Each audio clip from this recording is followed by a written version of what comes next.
Daniel, racontez-moi donc l'histoire des lutins. Alors, j'aimerais ça que ce soit une histoire, mais ça se passe vraiment. On est ici à Québec, loin du lac Saint-Jean, puis pourtant, il y a 3 ans, les lutins, après avoir fini les cadeaux de Noël, ont décidé de chacun s'en aller dans des familles, là où il y avait des enfants, même quelquefois dans des familles sans enfants, et ont commencé à faire des mauvais coups la nuit. La nuit, les lutins, quand personne ne les voit, descendent dans les pièces et font des mauvais coups. Pas des gros crimes, non, pas du tout. Ils n'en font même pas de crimes, mais ils font des mauvais coups. J'ai aidé un ami, son enfant s'est réveillé le matin, tout maquillé.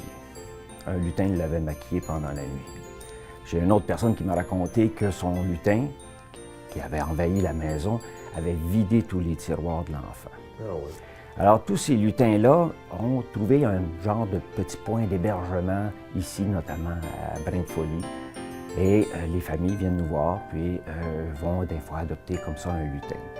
Il faut faire attention parce que les lutins font des mauvais coups et ensemble, dans la famille, on peut essayer de les attraper. On a des recettes de galettes qui nous aident à les attraper, tout ça. Ils ne sont pas faciles à attraper parce que dès qu'on les regarde, ils figent. Dès que la lumière du jour arrive, ils figent. C'est vraiment pendant la nuit qu'ils nous font des petits mauvais coups. Heureusement, c'est pas toute l'année que ça dure. Le 24 au soir, il faut bien qu'il donne un petit coup de main au Père Noël. C'est le temps de retourner pour faire la distribution des cadeaux. Alors, on a notre épi jusqu'à la fin. Heureusement. Oui, heureusement.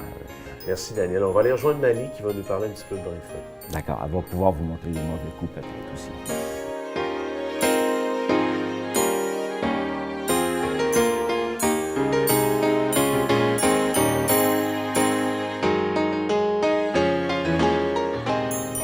Mélie, Brinquefolie existe depuis une quinzaine d'années dans le Petit Champlain. Et là, j'aimerais ça que tu nous parles un petit peu de ce qu'on retrouve ici, parce que c'est un endroit unique pour se procurer de beaux cadeaux, entre autres les boules de neige. Oui, c'est ça. En fait, les boules de neige, ils font de la musique aussi. Puis, il y en a pour Noël, il y en a pour toutes les occasions dans la vie en général, pour les mariages, pour les naissances, pour les baptêmes.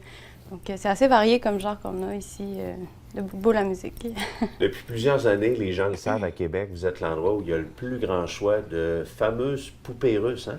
Oui, c'est ça, les poupées russes. On peut aussi les appeler matrioshka, en fait. C'est des poupées russes, on les emboîte une dans l'autre. C'est peint à la main, c'est fait en Russie, effectivement.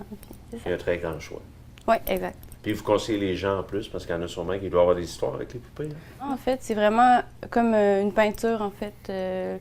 Les gens, ils font des peintures dessus, puis ça va avec leur inspiration du moment, j'imagine. Il y a aussi les fameux sacs qu'on peut se procurer ici. Oui, les sacs, les sport sacs, les Tokidoki. En fait, ça, c'est des collections uniques qu'on a ici à Québec. Il y a un certain modèle qui sort durant l'année, puis après ça, ça ne revient plus. Donc, c'est pour ça que c'est assez unique, là, comme genre de sac. Et les petits tannants, les petits lutins, en Oui. fait, il y a de plus en plus de gens qui les adoptent parce qu'on peut se les procurer ici. Et pourquoi on adopte un lutin? En fait, c'est ça, les lutins font des mauvais coups en attendant le 24 décembre. Donc, on les achète pour les mettre à la maison. Puis, c'est ça, durant la nuit, pendant que les enfants dorment, ils font des mauvais coups. C'est un petit peu une activité qu'on peut faire en famille, là. Ça met de la vie, en fait. En effet. Et vous autres, vous êtes contents parce qu'on les adopte de plus en plus, donc ça Ouais. vous fait un petit peu moins de tannants ici sur Oui, parce qu'ils sont très tannants à la boutique. Oui, Oui, oui, oui. Durant qu'on n'est pas là, la nuit, le lendemain, on arrive, puis c'est le bordel. C'est bon.